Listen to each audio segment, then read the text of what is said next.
안녕하십니까? 역사의 페이지를 넘겨 지혜를 탐구하고 문화의 깊이를 여행하는 시간입니다. 오늘 우리는 시간과 공간을 넘어 한 인물의 실체에 대해 이야기해보고자 합니다. 바로 예수 그리스도입니다. 2000년 전의 역사적 인물로만 존재하는 것이 아니라 오늘을 살아가는 우리의 삶 속에서 어떻게 그분을 생생하게 체험할 수 있을까요?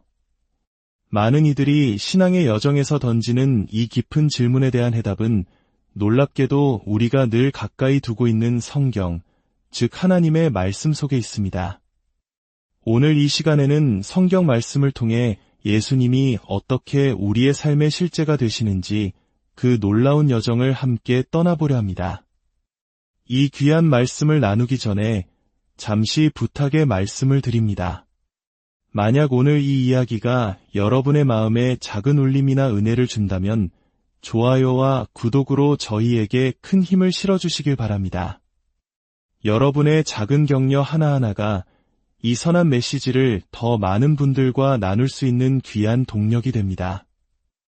이 나눔에 동참하시는 모든 분들의 삶에 하나님의 평안과 축복이 가득하시기를 기도합니다. 사랑하는 예수님, 당신의 귀한 말씀을 주심에 감사드립니다. 오늘 이 말씀을 통해 당신의 백성 한 사람 한 사람을 강하게 축복하여 주옵소서. 당신의 사랑과 영광, 그리고 그 아름다움을 각자의 심령 깊은 곳에 나타내 보여주시옵소서. 이 모든 찬양을 오직 당신께 드리며 예수님의 귀하신 이름으로 기도합니다. 아멘.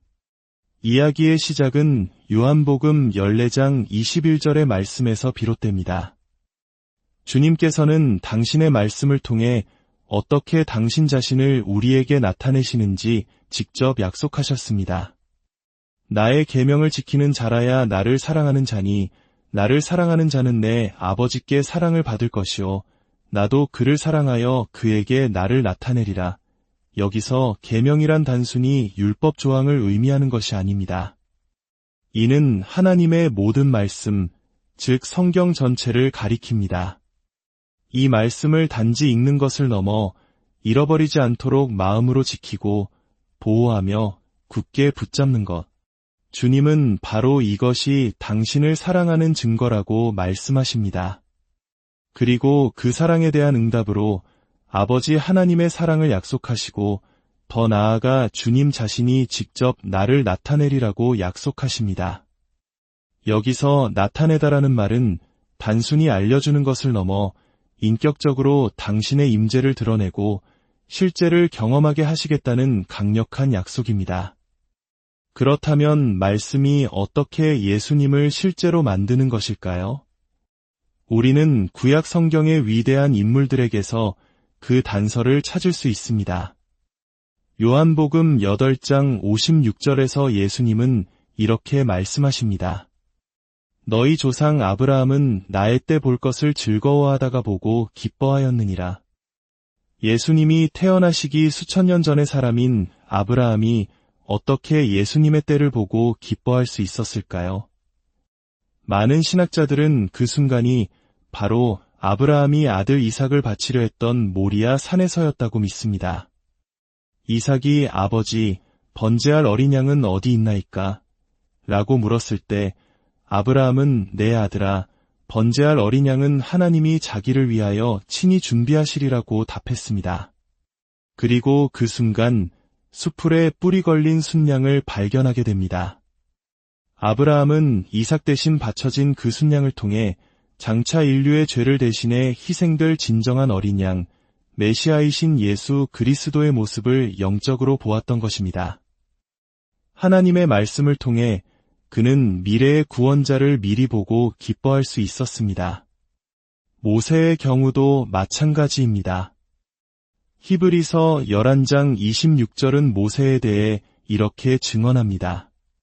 그리스도를 위하여 받는 수모를 애굽의 모든 보화보다 더 큰 재물로 여겼으니 이는 상주심을 바라봄이라.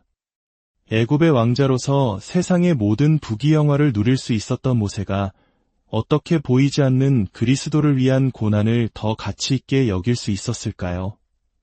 그것은 그가 시내산에서 살아계신 하나님을 만나고 그분의 말씀을 받았기 때문입니다. 하나님의 임재와 말씀을 통해 그는 세상의 가치와 비교할 수 없는 하늘의 영광과 메시아의 실제를 깨달았던 것입니다. 애굽의 보화는 잠깐의 것이지만 그리스도는 영원한 가치임을 그는 말씀을 통해 알았습니다. 아브라함과 모세의 이야기는 우리에게 중요한 진리를 가르쳐줍니다. 그것은 바로 우리가 하나님의 말씀을 단지 귀로만 듣는 것이 아니라 마음으로 듣기 시작할 때 우리의 영적인 눈이 열려주님을 볼 수 있게 된다는 사실입니다. 욥기 42장 5절에서 극심한 고난을 통과한 욥은 이렇게 고백합니다. 내가 주께 대하여 귀로 듣기만 하였사오나 이제는 눈으로 주를 배움나이다. 신앙의 시작은 귀로 듣는 것입니다. 하지만 그 들음이 반복되고 우리 마음속에서 깊은 묵상으로 이어질 때 놀라운 변화가 일어납니다. 하나님의 말씀은 망치와 같아서 우리 안에 있는 육신의 단단한 바위를 깨뜨립니다. 세상의 가치관과 육신의 생각에 얽매여 있던 우리를 해방시켜 말씀이 우리 안에서 생명이 되게 합니다. 저 또한 수년 전 매년 성경을 여러 번 통독하겠다는 결심을 한 적이 있습니다. 처음에는 의무감으로 시작했지만 해를 거듭하며 말씀을 읽고 또 읽고 묵상하는 과정 속에서 제 삶은 이전과 비교할 수 없을 정도로 변화되었습니다. 하나님의 말씀이 제 눈을 열어 그 경이로움을 보게 해달라고 제 삶을 말씀 위에, 말씀을 제 삶 위에 굳게 세워달라고 기도하며 말씀을 붙들었습니다. 돌아보니 그 시간이 저라는 사람을 완전히 바꾸어 놓았습니다. 시작했을 때보다 더 강하게 믿음의 경주를 마치고 싶은 열망, 그것은 오직 성경만이 줄 수 있는 힘이었습니다. 성경을 계속해서 읽고 성령님께 그 의미를 깨닫게 해달라고 간구할 때 우리는 성경 속에서 살아계신 주님을 발견하게 됩니다. 그리고 그분을 발견하면 우리는 그분을 더욱 갈망하며 달려가고 싶어집니다. 우리도 모르는 사이에 그분의 아름다움과 완전함 속으로 이끌리게 되는 것입니다. 여기서 신앙의 심화가 일어납니다. 우리는 모두 예수님을 구원자로 만나는 것에서 신앙을 시작합니다. 하지만 하나님의 말씀 안에 계속 머무를 때 우리는 그분이 단지 구원자일 뿐만 아니라 얼마나 많은 영광의 관을 쓰고 계신 분인지를 발견하게 됩니다. 요한계시록 19장 12절은 예수님에 대해 그 머리에 많은 관들이 있고 라고 묘사합니다. 이 많은 관들은 각각 그분의 다양한 속성과 영광을 상징합니다. 구원자, 치료자, 왕의 왕, 평강의 왕, 우리의 위로자. 말씀의 깊이로 들어갈수록 우리는 그분의 다채로운 모습을 발견하게 됩니다. 특히 아가서 5장은 예수님의 아름다움을 시적으로 노래합니다.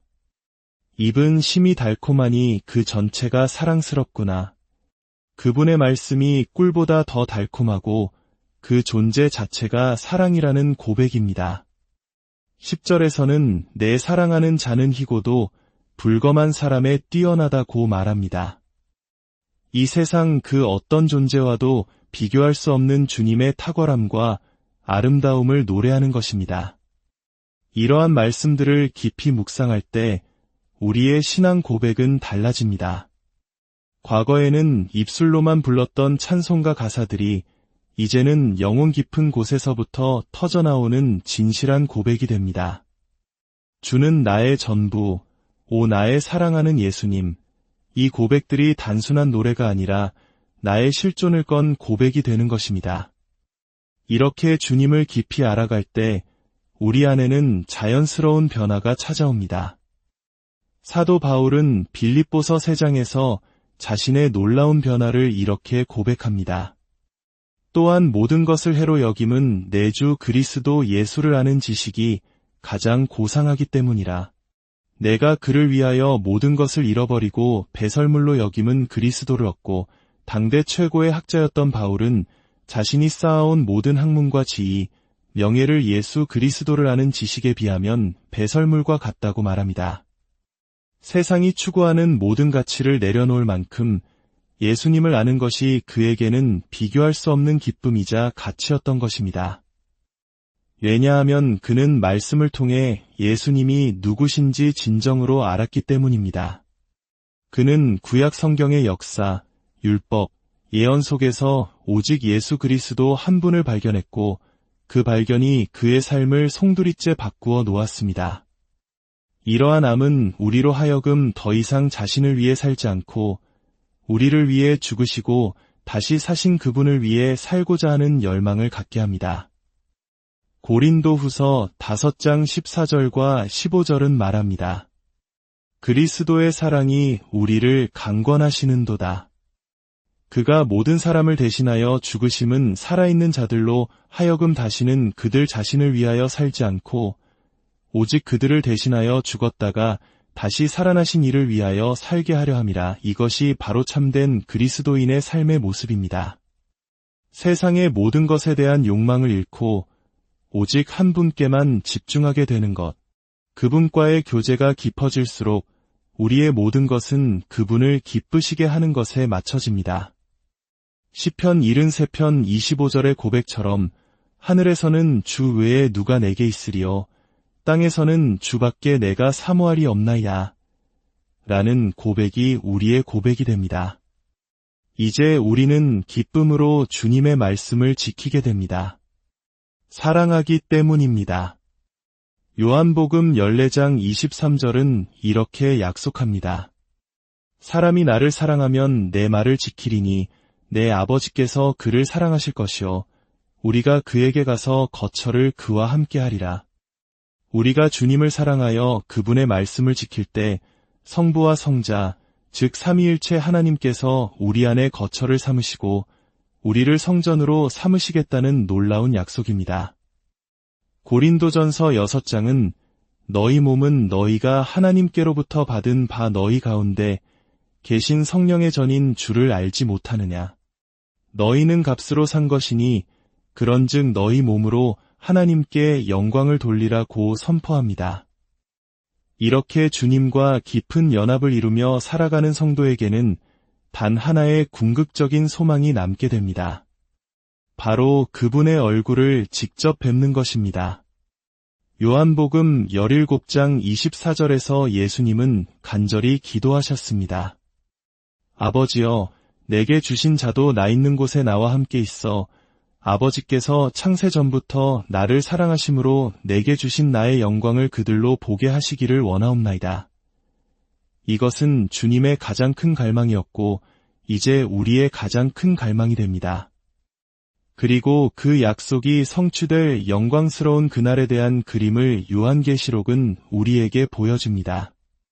보라, 하나님의 장막이 사람들과 함께 있음에 하나님이 그들과 함께 계시리니 그들은 하나님의 백성이 되고 하나님은 친히 그들과 함께 계셔서 모든 눈물을 그 눈에서 닦아주시니 다시는 사망이 없고 애통하는 것이나 곡하는 것이나 아픈 것이 다시 있지 아니하리니 처음 것들이 다 지나갔음이러라. 그리고 마침내 요한계시록 22장 4절은 우리의 최종 목적지를 보여줍니다.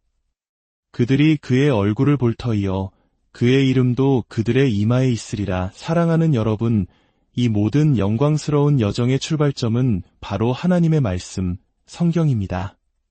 성경 밖에서는 하나님을 알 수 없습니다. 성령께서는 오직 우리가 말씀을 향해 마음을 열 때 그 안에서 예수 그리스도를 알게 하시고 그분을 생생하게 체험하게 하십니다. 이제 함께 기도하기를 원합니다. 주님, 당신의 말씀이 우리 각 사람 안에 풍성히 거하게 하옵소서. 당신의 말씀을 우리의 삶 속에, 우리의 삶을 당신의 말씀 속에 굳게 세워 주옵소서. 우리를 온전한 예배의 도구로 사용하여 주시고 우리의 모든 순간과 날들이 끊임없는 찬양이 되어 흐르게 하옵소서. 오늘 말씀을 들으신 모든 분들 위해 이전에 알지 못했던 주님을 향한 깊은 갈망과 사랑이 부어지기를 축복합니다. 주님의 거룩한 사랑의 불이 여러분 안에서 세상의 모든 것을 태우고 여러분을 온전히 주님께 드려진 거룩한 그릇으로 빚으시기를 기도합니다. 세상은 뒤로 하고 십자가를 바라보며 다시는 뒤돌아서지 않는 믿음의 경주를 완주하시기를 소망합니다. 주님의 평강이 여러분의 삶에 늘 함께 하시기를 예수님의 이름으로 축복합니다. 아멘. 안녕하십니까? 역사의 페이지를 넘겨 지혜를 탐구하고 문화의 깊이를 여행하는 시간입니다. 오늘 우리는 시간과 공간을 넘어 한 인물의 실체에 대해 이야기해보고자 합니다. 바로 예수 그리스도입니다. 2000년 전의 역사적 인물로만 존재하는 것이 아니라 오늘을 살아가는 우리의 삶 속에서 어떻게 그분을 생생하게 체험할 수 있을까요? 많은 이들이 신앙의 여정에서 던지는 이 깊은 질문에 대한 해답은 놀랍게도 우리가 늘 가까이 두고 있는 성경, 즉 하나님의 말씀 속에 있습니다. 오늘 이 시간에는 성경 말씀을 통해 예수님이 어떻게 우리의 삶의 실제가 되시는지 그 놀라운 여정을 함께 떠나보려 합니다. 이 귀한 말씀을 나누기 전에 잠시 부탁의 말씀을 드립니다. 만약 오늘 이 이야기가 여러분의 마음에 작은 울림이나 은혜를 준다면 좋아요와 구독으로 저희에게 큰 힘을 실어주시길 바랍니다. 여러분의 작은 격려 하나하나가 이 선한 메시지를 더 많은 분들과 나눌 수 있는 귀한 동력이 됩니다. 이 나눔에 동참하시는 모든 분들의 삶에 하나님의 평안과 축복이 가득하시기를 기도합니다. 사랑하는 예수님, 당신의 귀한 말씀을 주심에 감사드립니다. 오늘 이 말씀을 통해 당신의 백성 한 사람 한 사람을 강하게 축복하여 주옵소서. 당신의 사랑과 영광, 그리고 그 아름다움을 각자의 심령 깊은 곳에 나타내 보여주시옵소서. 이 모든 찬양을 오직 당신께 드리며 예수님의 귀하신 이름으로 기도합니다. 아멘. 이야기의 시작은 요한복음 14장 21절의 말씀에서 비롯됩니다. 주님께서는 당신의 말씀을 통해 어떻게 당신 자신을 우리에게 나타내시는지 직접 약속하셨습니다. 나의 계명을 지키는 자라야 나를 사랑하는 자니 나를 사랑하는 자는 내 아버지께 사랑을 받을 것이요 나도 그를 사랑하여 그에게 나를 나타내리라. 여기서 계명이란 단순히 율법 조항을 의미하는 것이 아닙니다. 이는 하나님의 모든 말씀, 즉 성경 전체를 가리킵니다. 이 말씀을 단지 읽는 것을 넘어 잃어버리지 않도록 마음으로 지키고 보호하며 굳게 붙잡는 것. 주님은 바로 이것이 당신을 사랑하는 증거라고 말씀하십니다. 그리고 그 사랑에 대한 응답으로 아버지 하나님의 사랑을 약속하시고 더 나아가 주님 자신이 직접 나를 나타내리라고 약속하십니다. 여기서 나타내다라는 말은 단순히 알려주는 것을 넘어 인격적으로 당신의 임재를 드러내고 실제를 경험하게 하시겠다는 강력한 약속입니다. 그렇다면 말씀이 어떻게 예수님을 실제로 만드는 것일까요? 우리는 구약 성경의 위대한 인물들에게서 그 단서를 찾을 수 있습니다. 요한복음 8장 56절에서 예수님은 이렇게 말씀하십니다. 너희 조상 아브라함은 나의 때 볼 것을 즐거워하다가 보고 기뻐하였느니라. 예수님이 태어나시기 수천 년 전의 사람인 아브라함이 어떻게 예수님의 때를 보고 기뻐할 수 있었을까요? 많은 신학자들은 그 순간이 바로 아브라함이 아들 이삭을 바치려 했던 모리아 산에서였다고 믿습니다. 이삭이 아버지, 번제할 어린 양은 어디 있나이까? 라고 물었을 때 아브라함은 내 아들아, 번제할 어린 양은 하나님이 자기를 위하여 친히 준비하시리라고 답했습니다. 그리고 그 순간 수풀에 뿌리 걸린 순양을 발견하게 됩니다. 아브라함은 이삭 대신 바쳐진 그 순양을 통해 장차 인류의 죄를 대신해 희생될 진정한 어린 양, 메시아이신 예수 그리스도의 모습을 영적으로 보았던 것입니다. 하나님의 말씀을 통해 그는 미래의 구원자를 미리 보고 기뻐할 수 있었습니다. 모세의 경우도 마찬가지입니다. 히브리서 11장 26절은 모세에 대해 이렇게 증언합니다. 그리스도를 위하여 받는 수모를 애굽의 모든 보화보다 더 큰 재물로 여겼으니 이는 상 주심을 바라봄이라. 애굽의 왕자로서 세상의 모든 부귀영화를 누릴 수 있었던 모세가 어떻게 보이지 않는 그리스도를 위한 고난을 더 가치 있게 여길 수 있었을까요? 그것은 그가 시내산에서 살아계신 하나님을 만나고 그분의 말씀을 받았기 때문입니다.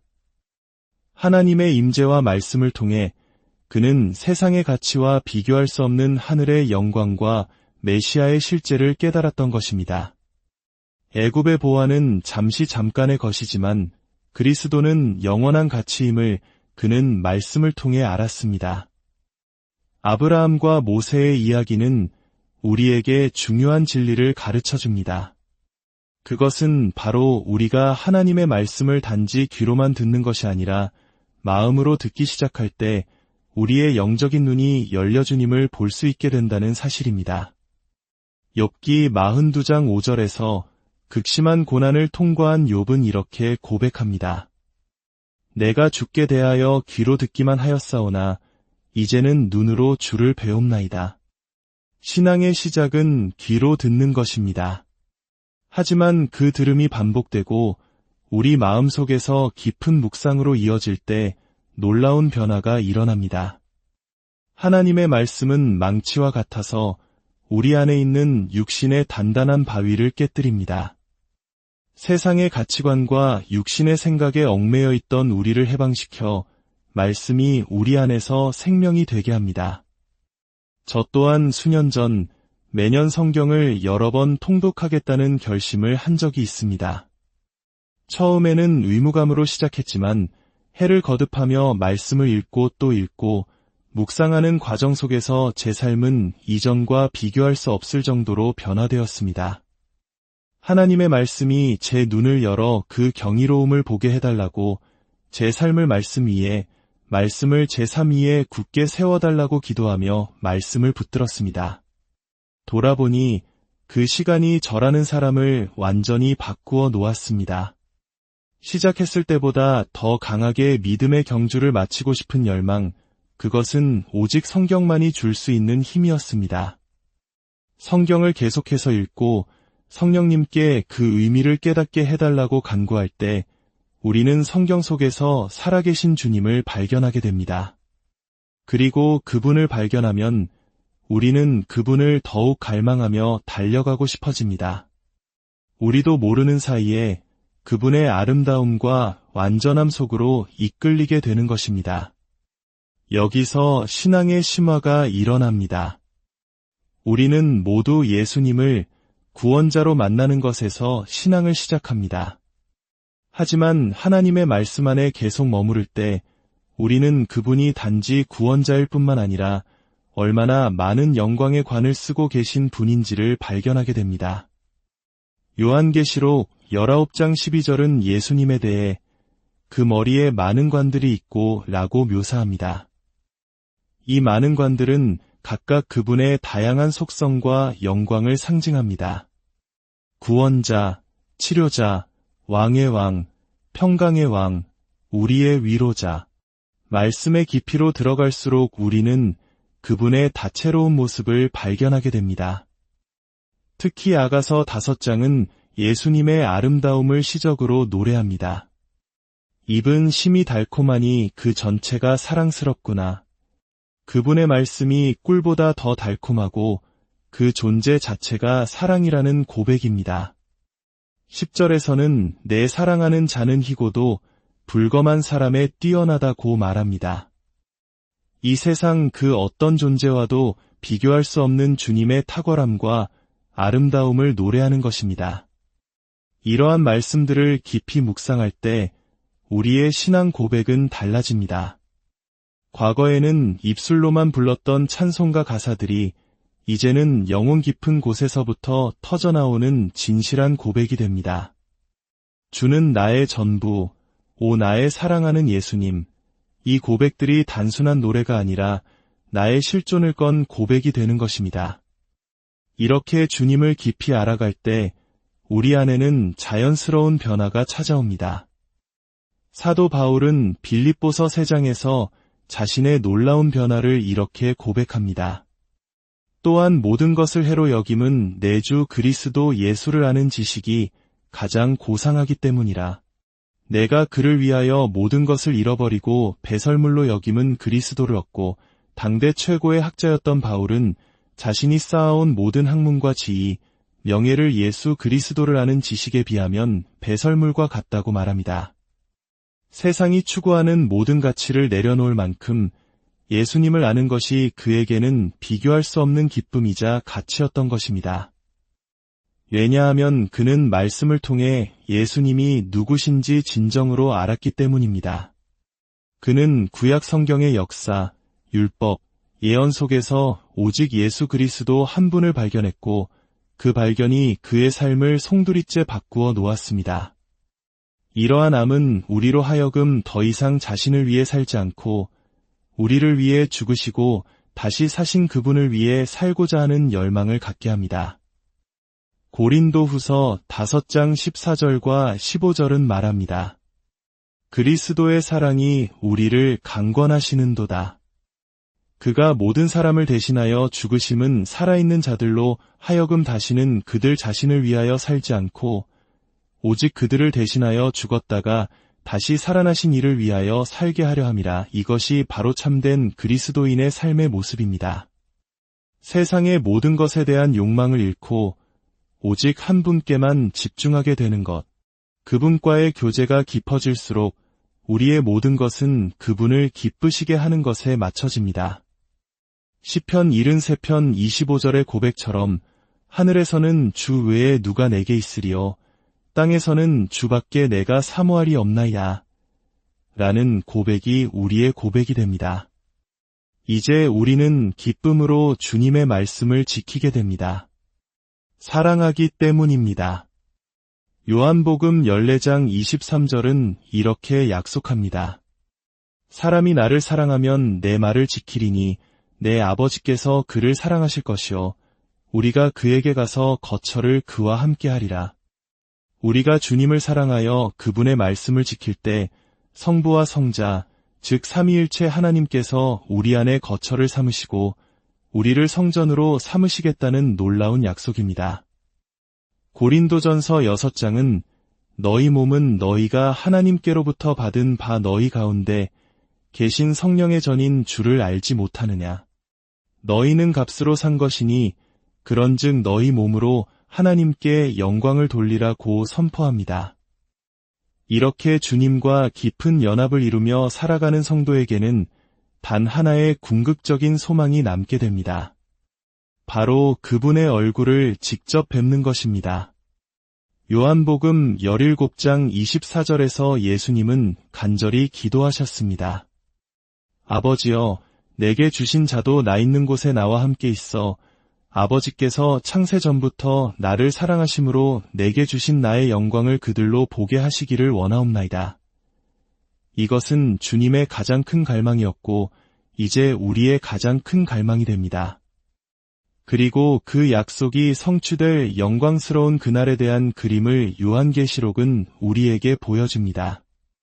보라, 하나님의 장막이 사람들과 함께 있음에 하나님이 그들과 함께 계시리니 그들은 하나님의 백성이 되고 하나님은 친히 그들과 함께 계셔서 모든 눈물을 그 눈에서 닦아주시니 다시는 사망이 없고 애통하는 것이나 곡하는 것이나 아픈 것이 다시 있지 아니하리니 처음 것들이 다 지나갔음이러라. 그리고 마침내 요한계시록 22장 4절은 우리의 최종 목적지를 보여줍니다.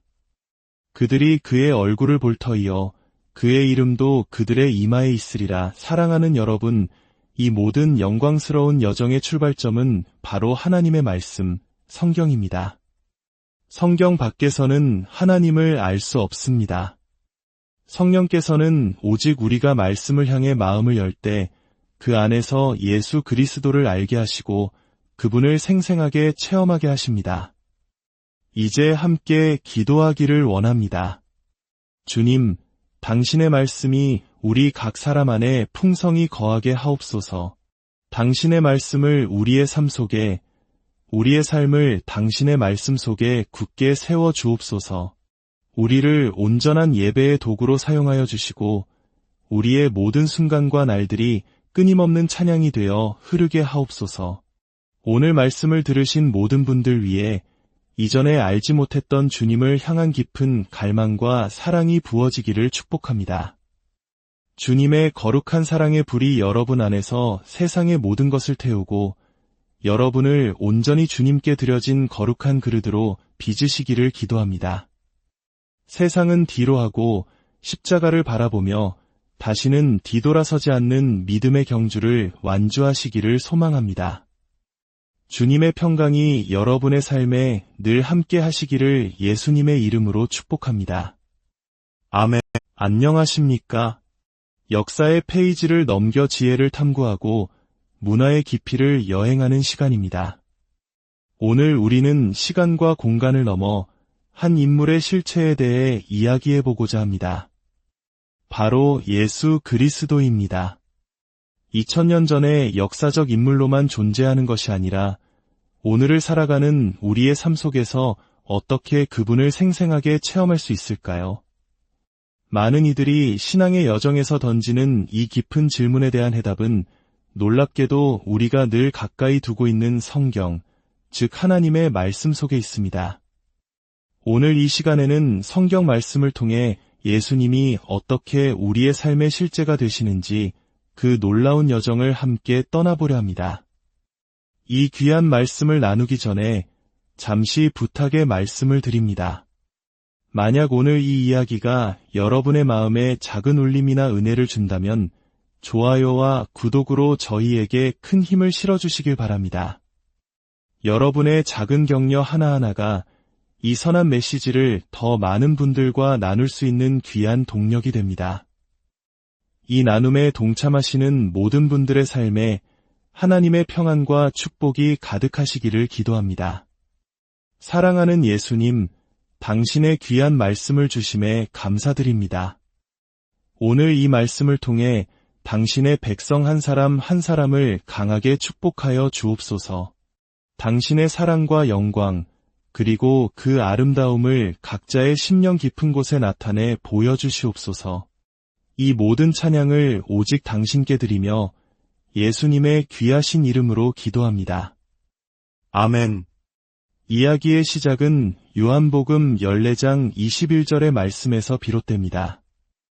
주님께서는 당신의 말씀을 통해 어떻게 당신 자신을 우리에게 나타내시는지 직접 약속하셨습니다. 나의 계명을 지키는 자라야 나를 사랑하는 자니 나를 사랑하는 자는 내 아버지께 사랑을 받을 것이요 나도 그를 사랑하여 그에게 나를 나타내리라. 여기서 계명이란 단순히 율법 조항을 의미하는 것이 아닙니다. 이는 하나님의 모든 말씀, 즉 성경 전체를 가리킵니다. 이 말씀을 단지 읽는 것을 넘어 잃어버리지 않도록 마음으로 지키고 보호하며 굳게 붙잡는 것. 주님은 바로 이것이 당신을 사랑하는 증거라고 말씀하십니다. 그리고 그 사랑에 대한 응답으로 아버지 하나님의 사랑을 약속하시고 더 나아가 주님 자신이 직접 나를 나타내리라고 약속하십니다. 여기서 나타내다라는 말은 단순히 알려주는 것을 넘어 인격적으로 당신의 임재를 드러내고 실제를 경험하게 하시겠다는 강력한 약속입니다. 그렇다면 말씀이 어떻게 예수님을 실제로 만드는 것일까요? 우리는 구약 성경의 위대한 인물들에게서 그 단서를 찾을 수 있습니다. 요한복음 8장 56절에서 예수님은 이렇게 말씀하십니다. 너희 조상 아브라함은 나의 때 볼 것을 즐거워하다가 보고 기뻐하였느니라. 예수님이 태어나시기 수천 년 전의 사람인 아브라함이 어떻게 예수님의 때를 보고 기뻐할 수 있었을까요? 많은 신학자들은 그 순간이 바로 아브라함이 아들 이삭을 바치려 했던 모리아 산에서였다고 믿습니다. 이삭이 아버지, 번제할 어린 양은 어디 있나이까? 라고 물었을 때 아브라함은 내 아들아, 번제할 어린 양은 하나님이 자기를 위하여 친히 준비하시리라고 답했습니다. 그리고 그 순간 수풀에 뿌리 걸린 순양을 발견하게 됩니다. 아브라함은 이삭 대신 바쳐진 그 순양을 통해 장차 인류의 죄를 대신해 희생될 진정한 어린 양, 메시아이신 예수 그리스도의 모습을 영적으로 보았던 것입니다. 하나님의 말씀을 통해 그는 미래의 구원자를 미리 보고 기뻐할 수 있었습니다.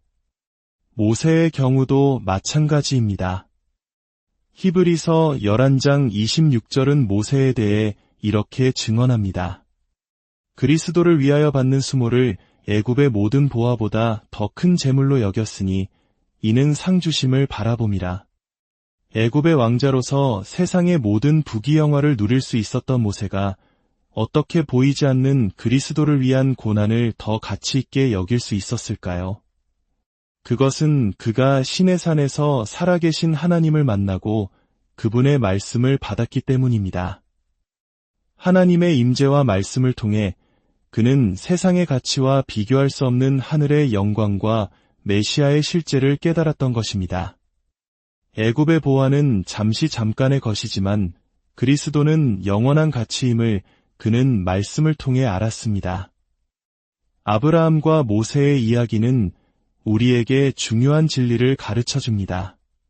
그것은 바로 우리가 하나님의 말씀을 단지 귀로만 듣는 것이 아니라 마음으로 듣기 시작할 때 우리의 영적인 눈이 열려주님을 볼 수 있게 된다는 사실입니다.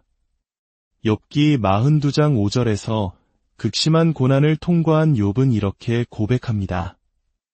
내가 주께 대하여 귀로 듣기만 하였사오나 이제는 눈으로 주를 배움나이다. 신앙의 시작은 귀로 듣는 것입니다. 하지만 그 들음이 반복되고 우리 마음속에서 깊은 묵상으로 이어질 때 놀라운 변화가 일어납니다. 하나님의 말씀은 망치와 같아서 우리 안에 있는 육신의 단단한 바위를 깨뜨립니다. 세상의 가치관과 육신의 생각에 얽매여 있던 우리를 해방시켜 말씀이 우리 안에서 생명이 되게 합니다.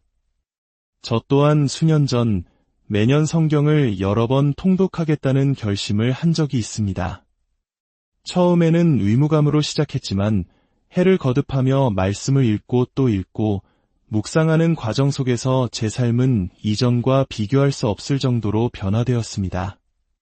하나님의 말씀이 제 눈을 열어 그 경이로움을 보게 해달라고 제 삶을 말씀 위에, 말씀을 제 삶 위에 굳게 세워달라고 기도하며 말씀을 붙들었습니다. 돌아보니 그 시간이 저라는 사람을 완전히 바꾸어 놓았습니다. 시작했을 때보다 더 강하게 믿음의 경주를 마치고 싶은 열망, 그것은 오직 성경만이 줄 수 있는 힘이었습니다. 성경을 계속해서 읽고 성령님께 그 의미를 깨닫게 해달라고 간구할 때 우리는 성경 속에서 살아계신 주님을 발견하게 됩니다. 그리고 그분을 발견하면 우리는 그분을 더욱 갈망하며 달려가고 싶어집니다. 우리도 모르는 사이에 그분의 아름다움과 완전함 속으로 이끌리게 되는 것입니다. 여기서 신앙의 심화가 일어납니다. 우리는 모두 예수님을 구원자로 만나는 것에서 신앙을 시작합니다. 하지만 하나님의 말씀 안에 계속 머무를 때 우리는 그분이 단지 구원자일 뿐만 아니라 얼마나 많은 영광의 관을 쓰고 계신 분인지를 발견하게 됩니다. 요한계시록 19장 12절은 예수님에 대해 그 머리에 많은 관들이 있고 라고 묘사합니다. 이 많은 관들은 각각 그분의 다양한 속성과 영광을 상징합니다. 구원자, 치료자, 왕의 왕, 평강의 왕, 우리의 위로자. 말씀의 깊이로 들어갈수록 우리는 그분의 다채로운 모습을 발견하게 됩니다. 특히 아가서 5장은 예수님의 아름다움을 시적으로 노래합니다. 입은 심이 달콤하니 그 전체가 사랑스럽구나. 그분의 말씀이 꿀보다 더 달콤하고 그 존재 자체가 사랑이라는 고백입니다. 10절에서는 내 사랑하는 자는 희고도 불검한 사람에 뛰어나다고 말합니다. 이 세상 그 어떤 존재와도 비교할 수 없는 주님의 탁월함과 아름다움을 노래하는 것입니다. 이러한 말씀들을 깊이 묵상할 때 우리의 신앙 고백은 달라집니다. 과거에는 입술로만 불렀던 찬송가 가사들이 이제는 영혼 깊은 곳에서부터 터져나오는 진실한 고백이 됩니다. 주는 나의 전부, 오 나의 사랑하는 예수님. 이 고백들이 단순한 노래가 아니라 나의 실존을 건 고백이 되는 것입니다. 이렇게 주님을 깊이 알아갈 때 우리 안에는 자연스러운 변화가 찾아옵니다. 사도 바울은 빌립보서 3장에서 자신의 놀라운 변화를 이렇게 고백합니다. 또한 모든 것을 해로 여김은 내 주 그리스도 예수를 아는 지식이 가장 고상하기 때문이라. 내가 그를 위하여 모든 것을 잃어버리고 배설물로 여김은 그리스도를 얻고, 당대 최고의 학자였던 바울은 자신이 쌓아온 모든 학문과 지위, 명예를 예수 그리스도를 아는 지식에 비하면 배설물과 같다고 말합니다. 세상이 추구하는 모든 가치를 내려놓을 만큼 예수님을 아는 것이 그에게는 비교할 수 없는 기쁨이자 가치였던 것입니다. 왜냐하면 그는 말씀을 통해 예수님이 누구신지 진정으로 알았기 때문입니다. 그는 구약 성경의 역사, 율법, 예언 속에서 오직 예수 그리스도 한 분을 발견했고, 그 발견이 그의 삶을 송두리째 바꾸어 놓았습니다. 이러한 암은 우리로 하여금 더 이상 자신을 위해 살지 않고 우리를 위해 죽으시고 다시 사신 그분을 위해 살고자 하는 열망을 갖게 합니다. 고린도후서 5장 14절과 15절은 말합니다. 그리스도의 사랑이 우리를 강권하시는도다. 그가 모든 사람을 대신하여 죽으심은 살아있는 자들로 하여금 다시는 그들 자신을 위하여 살지 않고 오직 그들을 대신하여 죽었다가 다시 살아나신 이를 위하여 살게 하려 함이라. 이것이 바로 참된 그리스도인의 삶의 모습입니다. 세상의 모든 것에 대한 욕망을 잃고 오직 한 분께만 집중하게 되는 것. 그분과의 교제가 깊어질수록 우리의 모든 것은 그분을 기쁘시게 하는 것에 맞춰집니다. 시편 73편 25절의 고백처럼 하늘에서는 주 외에 누가 내게 있으리요 땅에서는 주밖에 내가 사모할이 없나이다. 라는 고백이 우리의 고백이 됩니다. 이제 우리는 기쁨으로 주님의 말씀을 지키게 됩니다. 사랑하기 때문입니다. 요한복음 14장 23절은 이렇게 약속합니다.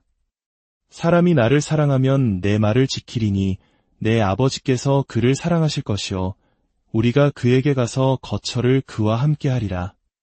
우리가 주님을 사랑하여 그분의 말씀을 지킬 때 성부와 성자, 즉 삼위일체 하나님께서 우리 안에 거처를 삼으시고 우리를 성전으로 삼으시겠다는 놀라운 약속입니다. 고린도전서 6장은 너희 몸은 너희가 하나님께로부터 받은 바 너희 가운데 계신 성령의 전인 주를 알지 못하느냐. 너희는 값으로 산 것이니 그런즉 너희 몸으로 하나님께 영광을 돌리라고 선포합니다. 이렇게 주님과 깊은 연합을 이루며 살아가는 성도에게는 단 하나의 궁극적인 소망이 남게 됩니다. 바로 그분의 얼굴을 직접 뵙는 것입니다. 요한복음 17장 24절에서 예수님은 간절히 기도하셨습니다. 아버지여, 내게 주신 자도 나 있는 곳에 나와 함께 있어 아버지께서 창세전부터 나를 사랑하심으로 내게 주신 나의 영광을 그들로 보게 하시기를 원하옵나이다. 이것은 주님의 가장 큰 갈망이었고 이제 우리의 가장 큰 갈망이 됩니다. 그리고 그 약속이 성취될 영광스러운 그날에 대한 그림을 요한계시록은 우리에게 보여줍니다.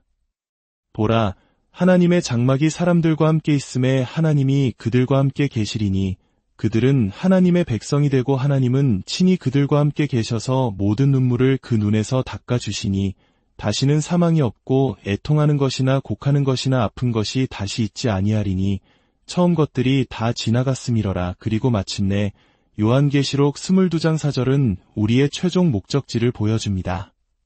그들이 그의 얼굴을 볼 터이요 그의 이름도 그들의 이마에 있으리라. 사랑하는 여러분, 이 모든 영광스러운 여정의 출발점은 바로 하나님의 말씀, 성경입니다. 성경 밖에서는 하나님을 알 수 없습니다. 성령께서는 오직 우리가 말씀을 향해 마음을 열 때 그 안에서 예수 그리스도를 알게 하시고 그분을 생생하게 체험하게 하십니다. 이제 함께 기도하기를 원합니다. 주님, 당신의 말씀이 우리 각 사람 안에 풍성히 거하게 하옵소서. 당신의 말씀을 우리의 삶 속에, 우리의 삶을 당신의 말씀 속에 굳게 세워 주옵소서. 우리를 온전한 예배의 도구로 사용하여 주시고 우리의 모든 순간과 날들이 끊임없는 찬양이 되어 흐르게 하옵소서. 오늘 말씀을 들으신 모든 분들 위해 이전에 알지 못했던 주님을 향한 깊은 갈망과 사랑이 부어지기를 축복합니다. 주님의 거룩한 사랑의 불이 여러분 안에서 세상의 모든 것을 태우고 여러분을 온전히 주님께 드려진 거룩한 그릇으로 빚으시기를 기도합니다. 세상은 뒤로 하고 십자가를 바라보며 다시는 뒤돌아서지 않는 믿음의 경주를 완주하시기를 소망합니다. 주님의 평강이 여러분의 삶에 늘 함께 하시기를 예수님의 이름으로 축복합니다. 아멘. 안녕하십니까? 역사의 페이지를 넘겨 지혜를 탐구하고 문화의 깊이를 여행하는 시간입니다. 오늘 우리는 시간과 공간을 넘어 한 인물의 실체에 대해 이야기해보고자 합니다. 바로 예수 그리스도입니다. 2000년 전의 역사적 인물로만 존재하는 것이 아니라 오늘을 살아가는 우리의 삶 속에서 어떻게 그분을 생생하게 체험할 수 있을까요? 많은 이들이 신앙의 여정에서 던지는 이 깊은 질문에 대한 해답은 놀랍게도 우리가 늘 가까이 두고 있는 성경, 즉 하나님의 말씀 속에 있습니다. 오늘 이 시간에는 성경 말씀을 통해 예수님이 어떻게 우리의 삶의 실제가 되시는지 그 놀라운 여정을 함께 떠나보려 합니다. 이 귀한 말씀을 나누기 전에 잠시 부탁의 말씀을 드립니다. 만약 오늘 이 이야기가 여러분의 마음에 작은 울림이나 은혜를 준다면 좋아요와 구독으로 저희에게 큰 힘을 실어주시길 바랍니다. 여러분의 작은 격려 하나하나가 이 선한 메시지를 더 많은 분들과 나눌 수 있는 귀한 동력이 됩니다. 이 나눔에 동참하시는 모든 분들의 삶에 하나님의 평안과 축복이 가득하시기를 기도합니다. 사랑하는 예수님, 당신의 귀한 말씀을 주심에 감사드립니다. 오늘 이 말씀을 통해 당신의 백성 한 사람 한 사람을 강하게 축복하여 주옵소서. 당신의 사랑과 영광, 그리고 그 아름다움을 각자의 심령 깊은 곳에 나타내 보여주시옵소서. 이 모든 찬양을 오직 당신께 드리며 예수님의 귀하신 이름으로 기도합니다. 아멘. 이야기의 시작은 요한복음 14장 21절의 말씀에서 비롯됩니다.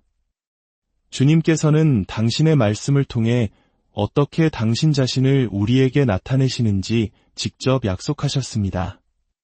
나의 계명을 지키는 자라야 나를 사랑하는 자니 나를 사랑하는 자는 내 아버지께 사랑을 받을 것이요 나도 그를 사랑하여 그에게 나를 나타내리라.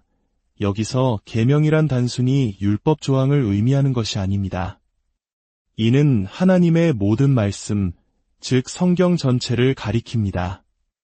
이 말씀을 단지 읽는 것을 넘어 잃어버리지 않도록 마음으로 지키고 보호하며 굳게 붙잡는 것. 주님은 바로 이것이 당신을 사랑하는 증거라고 말씀하십니다. 그리고 그 사랑에 대한 응답으로 아버지 하나님의 사랑을 약속하시고 더 나아가 주님 자신이 직접 나를 나타내리라고 약속하십니다. 여기서 나타내다라는 말은 단순히 알려주는 것을 넘어 인격적으로 당신의 임재를 드러내고 실제를 경험하게 하시겠다는 강력한 약속입니다. 그렇다면 말씀이 어떻게 예수님을 실제로 만드는 것일까요? 우리는 구약 성경의 위대한 인물들에게서 그 단서를 찾을 수 있습니다. 요한복음 8장 56절에서 예수님은 이렇게 말씀하십니다. 너희 조상 아브라함은 나의 때 볼 것을 즐거워하다가 보고 기뻐하였느니라. 예수님이 태어나시기 수천 년 전의 사람인 아브라함이 어떻게 예수님의 때를 보고 기뻐할 수 있었을까요? 많은 신학자들은 그 순간이 바로 아브라함이 아들 이삭을 바치려 했던 모리아 산에서였다고 믿습니다. 이삭이 아버지, 번제할 어린 양은 어디 있나이까? 라고 물었을 때 아브라함은 내 아들아, 번제할 어린 양은 하나님이 자기를 위하여 친히 준비하시리라고 답했습니다. 그리고 그 순간 수풀에 뿌리 걸린 순양을 발견하게 됩니다. 아브라함은 이삭 대신 바쳐진 그 순양을 통해 장차 인류의 죄를 대신해 희생될 진정한 어린 양, 메시아이신 예수 그리스도의 모습을 영적으로 보았던 것입니다. 하나님의 말씀을 통해 그는 미래의 구원자를 미리 보고 기뻐할 수 있었습니다. 모세의 경우도 마찬가지입니다. 히브리서 11장 26절은 모세에 대해 이렇게 증언합니다. 그리스도를 위하여 받는 수모를 애굽의 모든 보화보다 더 큰 재물로 여겼으니 이는 상 주심을 바라봄이라. 애굽의 왕자로서 세상의 모든 부귀영화를 누릴 수 있었던 모세가 어떻게 보이지 않는 그리스도를 위한 고난을 더 가치 있게 여길 수 있었을까요? 그것은 그가 시내산에서 살아계신 하나님을 만나고 그분의 말씀을 받았기 때문입니다. 하나님의 임재와 말씀을 통해 그는 세상의 가치와 비교할 수 없는 하늘의 영광과 메시아의 실제를 깨달았던 것입니다. 애굽의 보화는 잠깐의 것이지만 그리스도는 영원한 가치임을 그는 말씀을 통해 알았습니다. 아브라함과 모세의 이야기는 우리에게 중요한 진리를 가르쳐줍니다. 그것은 바로 우리가 하나님의 말씀을 단지 귀로만 듣는 것이 아니라 마음으로 듣기 시작할 때 우리의 영적인 눈이 열려주님을 볼 수 있게 된다는 사실입니다. 욥기 42장 5절에서 극심한 고난을 통과한 욥은 이렇게 고백합니다. 내가 주께 대하여 귀로 듣기만 하였사오나 이제는 눈으로 주를 배움나이다. 신앙의 시작은 귀로 듣는 것입니다. 하지만 그 들음이 반복되고 우리 마음속에서 깊은 묵상으로 이어질 때 놀라운 변화가 일어납니다. 하나님의 말씀은 망치와 같아서 우리 안에 있는 육신의 단단한 바위를 깨뜨립니다. 세상의 가치관과 육신의 생각에 얽매여 있던 우리를 해방시켜 말씀이 우리 안에서 생명이 되게 합니다. 저 또한 수년 전 매년 성경을 여러 번 통독하겠다는 결심을 한 적이 있습니다. 처음에는 의무감으로 시작했지만 해를 거듭하며 말씀을 읽고 또 읽고 묵상하는 과정 속에서 제 삶은 이전과 비교할 수 없을 정도로 변화되었습니다. 하나님의 말씀이 제 눈을 열어 그 경이로움을 보게 해달라고 제 삶을 말씀 위에, 말씀을 제 삶 위에 굳게 세워달라고 기도하며 말씀을 붙들었습니다. 돌아보니 그 시간이 저라는 사람을 완전히 바꾸어 놓았습니다. 시작했을 때보다 더 강하게 믿음의 경주를 마치고 싶은 열망, 그것은 오직 성경만이 줄 수 있는 힘이었습니다. 성경을 계속해서 읽고 성령님께 그 의미를 깨닫게 해달라고 간구할 때 우리는 성경 속에서 살아계신 주님을 발견하게 됩니다. 그리고 그분을 발견하면 우리는 그분을 더욱 갈망하며 달려가고 싶어집니다. 우리도 모르는 사이에 그분의 아름다움과 완전함 속으로 이끌리게 되는 것입니다. 여기서 신앙의 심화가 일어납니다. 우리는 모두 예수님을 구원자로 만나는 것에서 신앙을 시작합니다. 하지만 하나님의 말씀 안에 계속 머무를 때 우리는 그분이 단지 구원자일 뿐만 아니라 얼마나 많은 영광의 관을 쓰고 계신 분인지를 발견하게 됩니다. 요한계시록 19장 12절은 예수님에 대해 그 머리에 많은 관들이 있고 라고 묘사합니다. 이 많은 관들은 각각 그분의 다양한 속성과 영광을 상징합니다. 구원자, 치료자, 왕의 왕, 평강의 왕, 우리의 위로자. 말씀의 깊이로 들어갈수록 우리는 그분의 다채로운 모습을 발견하게 됩니다. 특히 아가서 5장은 예수님의 아름다움을 시적으로 노래합니다. 입은 심이 달콤하니 그 전체가 사랑스럽구나. 그분의 말씀이 꿀보다 더 달콤하고 그 존재 자체가 사랑이라는 고백입니다. 10절에서는 내 사랑하는 자는 희고도 불검한 사람에 뛰어나다고 말합니다. 이 세상 그 어떤 존재와도 비교할 수 없는 주님의 탁월함과 아름다움을 노래하는 것입니다. 이러한 말씀들을 깊이 묵상할 때 우리의 신앙 고백은 달라집니다. 과거에는 입술로만 불렀던 찬송가 가사들이 이제는 영혼 깊은 곳에서부터 터져나오는 진실한 고백이 됩니다. 주는 나의 전부, 오 나의 사랑하는 예수님. 이 고백들이 단순한 노래가 아니라 나의 실존을 건 고백이 되는 것입니다. 이렇게 주님을 깊이 알아갈 때 우리 안에는 자연스러운 변화가 찾아옵니다. 사도 바울은 빌립보서 3장에서 자신의 놀라운 변화를 이렇게 고백합니다. 또한 모든 것을 해로 여김은 내 주 그리스도 예수를 아는 지식이 가장 고상하기 때문이라.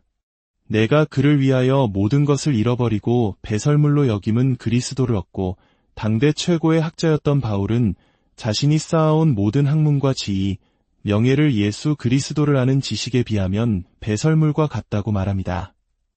세상이 추구하는 모든 가치를 내려놓을 만큼 예수님을 아는 것이 그에게는 비교할 수 없는 기쁨이자 가치였던 것입니다. 왜냐하면 그는 말씀을 통해 예수님이 누구신지 진정으로 알았기 때문입니다. 그는 구약 성경의 역사, 율법, 예언 속에서 오직 예수 그리스도 한 분을 발견했고 그 발견이 그의 삶을 송두리째 바꾸어 놓았습니다. 이러한 암은 우리로 하여금 더 이상 자신을 위해 살지 않고 우리를 위해 죽으시고 다시 사신 그분을 위해 살고자 하는 열망을 갖게 합니다. 고린도후서 5장 14절과 15절은 말합니다. 그리스도의 사랑이 우리를 강권하시는도다. 그가 모든 사람을 대신하여 죽으심은 살아있는 자들로 하여금 다시는 그들 자신을 위하여 살지 않고 오직 그들을 대신하여 죽었다가 다시 살아나신 이를 위하여 살게 하려 함이라. 이것이 바로 참된 그리스도인의 삶의 모습입니다. 세상의 모든 것에 대한 욕망을 잃고 오직 한 분께만 집중하게 되는 것. 그분과의 교제가 깊어질수록 우리의 모든 것은 그분을 기쁘시게 하는 것에 맞춰집니다. 시편 73편 25절의 고백처럼 하늘에서는 주 외에 누가 내게 있으리요 땅에서는 주밖에 내가 사모할이 없나이다. 라는 고백이 우리의 고백이 됩니다. 이제 우리는 기쁨으로 주님의 말씀을 지키게 됩니다. 사랑하기 때문입니다. 요한복음 14장 23절은 이렇게 약속합니다. 사람이 나를 사랑하면 내 말을 지키리니 내 아버지께서 그를 사랑하실 것이요 우리가 그에게 가서 거처를 그와 함께 하리라. 우리가 주님을 사랑하여 그분의 말씀을 지킬 때 성부와 성자, 즉 삼위일체 하나님께서 우리 안에 거처를 삼으시고 우리를 성전으로 삼으시겠다는 놀라운 약속입니다. 고린도전서 6장은 너희 몸은 너희가 하나님께로부터 받은 바 너희 가운데 계신 성령의 전인 주를 알지 못하느냐. 너희는 값으로 산 것이니 그런즉 너희 몸으로 하나님께 영광을 돌리라고 선포합니다. 이렇게 주님과 깊은 연합을 이루며 살아가는 성도에게는 단 하나의 궁극적인 소망이 남게 됩니다. 바로 그분의 얼굴을 직접 뵙는 것입니다. 요한복음 17장 24절에서 예수님은 간절히 기도하셨습니다. 아버지여, 내게 주신 자도 나 있는 곳에 나와 함께 있어 아버지께서 창세 전부터 나를 사랑하심으로 내게 주신 나의 영광을 그들로 보게 하시기를 원하옵나이다.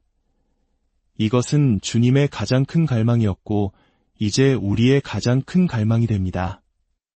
그리고 그 약속이 성취될 영광스러운 그날에 대한 그림을 요한계시록은 우리에게 보여줍니다.